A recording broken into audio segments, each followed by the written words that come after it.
ابھی آپ کو معافی جو ہے اس سیب کے لیے نہیں مل سکتی، اس کے لیے میری ایک مزید شرط ہے جو آپ کو پوری کرنا ہوگی۔ تو حضرت ابو صالح نے پوچھا کہ اب کون سی شرط ہے، چلیے بتائیے جو بھی ہے۔ تو حضرت عبداللہ سومی رحمۃ اللہ علیہ فرمانے لگے کہ میری ایک بیٹی ہے جو کہ کانوں سے بہری ہے، آنکھوں سے اندھی ہے، پیروں سے لنگڑی ہے اور ہاتھوں سے لجی ہے، آپ اس سے شادی کر لیجئے۔ اب تھوڑا سا سوچنے کے بعد حضرت ابو صالح نے ہاں کر دی اور شادی کے لیے رضامند ہو گئے، اور یہ سوچا کہ چلے یہ جو سیب میں نے کھایا اس کی معافی تو مل جائے گی۔ شادی ہونے کے بعد جب وہ اپنی بیگم کے پاس گئے تو انہوں نے دیکھا کہ وہ تو ایک بہت ہی خوبصورت اور جوان لڑکی تھی، نہ تو وہ اندھی تھی، نہ لولی تھی، نہ لنگڑی تھی، نہ بہری تھی۔ تو حضرت ابو صالح جو ہیں کافی پریشان ہو گئے۔ تو ان کی پریشانی کو دیکھتے ہوئے حضرت عبداللہ سومی رحمۃ اللہ علیہ فرمانے لگے، کہنے لگے کہ میں نے جو کہا تھا وہ ٹھیک ہے کہ میری بیٹی آنکھوں سے اندھی اس لیے ہے کیونکہ آج تک اس نے کبھی کسی غیر مرد کو نہیں دیکھا، کانوں سے بہری اس لیے آج تک کسی غیر مرد کی آوازیں اس نے سنی، پیروں سے لنگڑی اس لیے آج تک اس نے گھر سے باہر پاؤں نہیں رکھا، اور ہاتھوں سے لجی اس لیے ہے کہ اس نے آج تک غیر شرعی کام اپنے ہاتھوں سے نہیں کیا۔ تو اس بات پہ حضرت ابو صالح جو ہیں وہ بہت خوش ہوئے، اور اس طرح ان کی شادی جو ہے حضرت عبداللہ سومی رحمۃ اللہ علیہ کی بیٹی حضرت فاطمہ رحمۃ اللہ علیہ کے ساتھ ہو گئی۔ اور پھر سن 470 ہجری میں حضرت غوث اعظم کی پیدائش ہوئی۔ رمضان کا مہینہ تھا، فرسٹ رمضان تھا، اور جب آپ پیدا ہوئے تو آپ نے پیدا ہوتے ہی روزہ رکھا، سحری سے آپ نے دودھ پینا بند کر دیا، اور افطاری تک آپ نے بالکل دودھ نہیں پیا، اور اس طرح ہر روز اسی طرح کرتے آپ سحری کے ٹائم دودھ چھوڑ دیتے اور افطاری کے ٹائم پہ دودھ پیتے، تو اس طرح آپ روزے بھی رکھتے رہے۔ اور پھر اگلے سال رمضان کے مہینے میں بادل آئے ہوئے تھے، چاند کا پتہ نہیں چل رہا تھا، تو لوگ جو ہیں حضرت بی بی فاطمہ جو کہ حضرت غوث اعظم کی والدہ تھی ان کے پاس آئے اور پوچھنے لگے کہ آپ کے بیٹے نے دودھ پیا یا نہیں۔ تو پھر حضرت سیدہ فاطمہ نے فرمایا کہ نہیں، آج میرے بیٹے نے دودھ نہیں پیا۔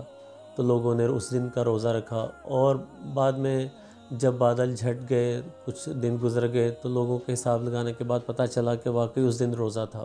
جس رات حضرت غوث اعظم پیدا ہوئے اسی رات حضرت ابو صالح کو آپ صلی اللہ علیہ وسلم کا خواب میں دیدار ہوا، اور نبی پاک صلی اللہ علیہ وسلم نے فرمایا، اے ابو صالح، اللہ تعالیٰ نے تمہیں ایک ولی کامل سے نوازا ہے اور وہ میرا بیٹا ہے، اور حضرت غوث اعظم کو اپنا بیٹا کہہ کے مخاطب کیا۔ جب حضرت غوث اعظم پیدا ہوئے تو ان کے کاندھے پہ نبی پاک صلی اللہ علیہ وسلم کے نالین مبارک کا نشان بھی تھا، جو کہ ان کے ولی کامل ہونے کی گارنٹی تھی۔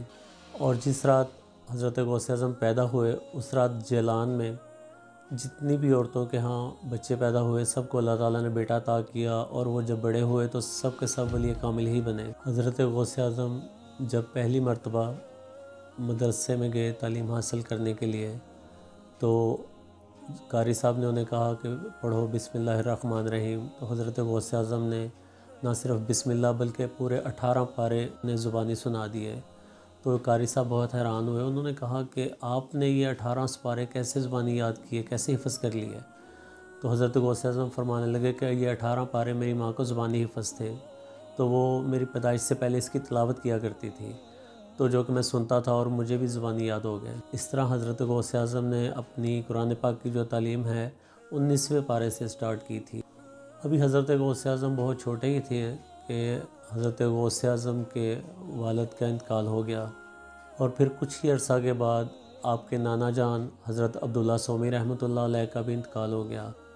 تو آپ کی تعلیم و پرورش کی ساری ذمہ داری آپ کی والدہ حضرت سیدہ فاطمہ رحمۃ اللہ علیہ کے اوپر آن پڑی۔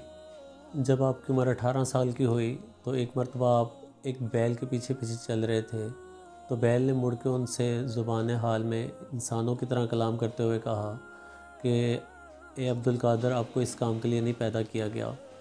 تو آپ بہت حیران ہوئے، فوری طور پہ بھاگے بھاگے گھر آئے، اپنی والدہ کے سامنے آ کے سارا قصہ بیان کیا، اور پھر حصول علم کے لیے اپنی والدہ سے بغداد جانے کے لیے اجازت طلب کی، کیونکہ حضرت غوث اعظم جیلان ایک قصبہ میں پیدا ہوئے تھے، اور جبکہ زیادہ تر جو بڑے مدرسے اور زیادہ تر بڑے علماء کرام جو تھے وہ بغداد میں تھے۔ اس وقت بغداد جو تھا علم کا گڑھ تھا۔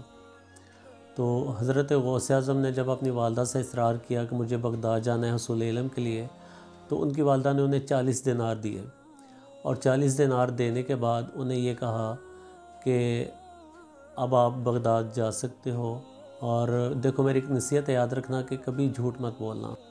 اور آپ کی والدہ نے کہا کہ شاید اب تمہاری اور میری یہ اس دنیا میں آخری ملاقات ہے، اور شاید اس کے بعد ہماری ملاقات نہ ہو سکے۔ تو وہ جو 40 دینار تھے آپ کی والدہ نے آپ کے کپڑوں کے اندر سی دیے۔ جب آپ بغداد کے لیے روانہ ہوئے قافلے کے ساتھ، تو راستے میں کچھ ڈاکوؤں نے آ کے اس قافلے کو گھیر لیا اور لوٹنا شروع کر دیا، اور کچھ ڈاکو جو تھے حضرت غوث اعظم کے پاس بھی آئے اور آ کے انہیں کہنے لگے کہ یہ لڑکے کیا تمہارے پاس کچھ پیسے ہیں؟ تو حضرت غوث اعظم نے فرمایا کہ ہاں میرے پاس 40 دینار ہیں۔ وہ جو ڈاکو تھا اس نے بڑے غور سے ان کا جائزہ لیا اور چلا گیا۔ دوسرا آیا، اسی نے بھی اس طرح سے سوال کیا کہ تمہارے پاس کچھ پیسے ہیں؟ کیا تمہارے پاس کوئی مال ہے؟ تو حضرت غوث اعظم نے فرمایا کہ ہاں میرے پاس 40 دینار ہیں، میں نے تمہارے دوسرے ساتھی کو بھی بتایا کہ میرے پاس 40 دینار ہیں۔ وہ ڈاکو اپنے سردار کے پاس گئے اور جا کے انہوں نے کہا کہ وہ جو لڑکا ہے وہ کہہ رہا ہے کہ میرے پاس 40 دینار ہیں۔ تو اس طرح سردار جو تھا حضرت غوث اعظم کے پاس آیا اور آ کے کہنے لگا کہ آپ کہہ رہے ہو کہ آپ کے پاس 40 دینار ہیں، تو کہاں ہیں وہ 40 دینار؟ تو حضرت غوث اعظم نے فرمایا کہ یہ میرے کپڑوں کے اندر سلے ہوئے ہیں۔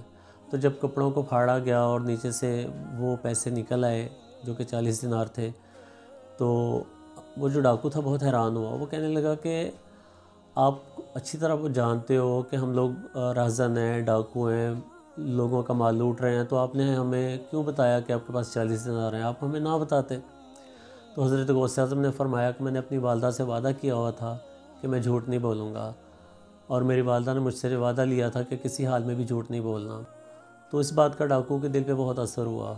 وہ رونے لگا اور کہنے لگا کہ آپ کتنے اچھے ہو، اور ایک میں ہوں کہ اللہ سے کیے ہوئے وعدے توڑ رہا ہوں، اور کافی عرصہ سے رہزنی کر رہا ہوں، اللہ تعالیٰ کے احکام سے منحرف ہوں، اللہ تعالیٰ کا کہا حکم نہیں مانتا۔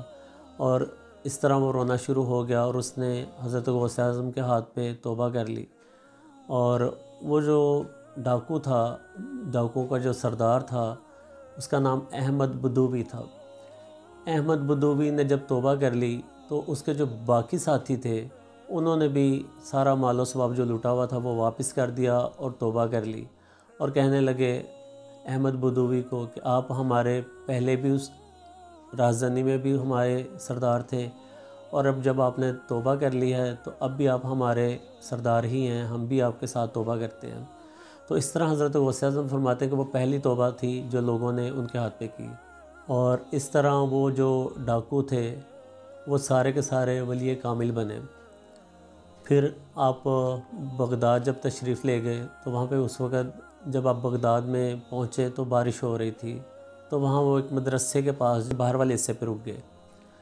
تو جب بارش تھم گئی اور کچھ صبح ہو گئی تو وہ جب مدرسے کے اندر گئے تو وہ مدرسہ حضرت حماد بن مسلم رحمۃ اللہ علیہ کا تھا۔